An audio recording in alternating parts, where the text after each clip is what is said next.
अस्सलाम वालेकुम जी, मेरा नाम सैफ है। अस्सलाम जी, एक मेरा पुत्र तो एक मेरी धी है। धी फौत हो गई है, पुत्र जरा दिंदा कुछ नहीं। और जी जदों की उसकी शादी हुई है, सन माई बाबे ने छड़ के टुर गया।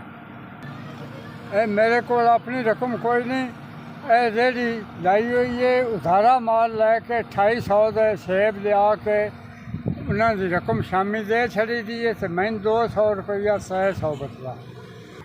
उस 250 रुपये नाल साडा माई बाबे का गुजारा शोधा जी हुंदा है। मेरी उम्र 82 साल हो गई है, काम करने के काबिल मैं नहीं।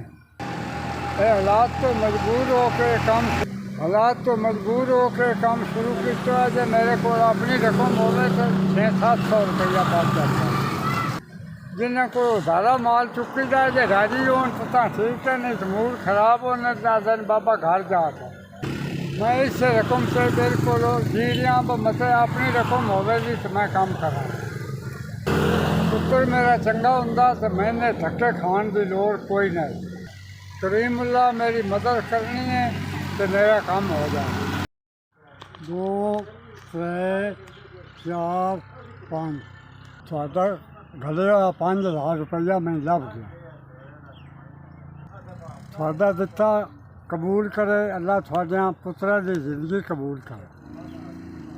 हाँ, मेरे माड़े की मदद की है, अल्लाह थोड़ी मदद करे। इधर केला लियावगा, अंगूर लियावगा, खुरमानी लियावगा, मेरी आमदन बढ़ जाएगी। बहन से तुम पुत्रा नालों भी अगे लगे हो। अल्लाह थोड़े कारोबार में मैं मजदूरी मेहनत रखे बिल्कुल। अल्लाह थोड़ी मदद करे, तुम माड़िया बंदियां की मदद करते हो।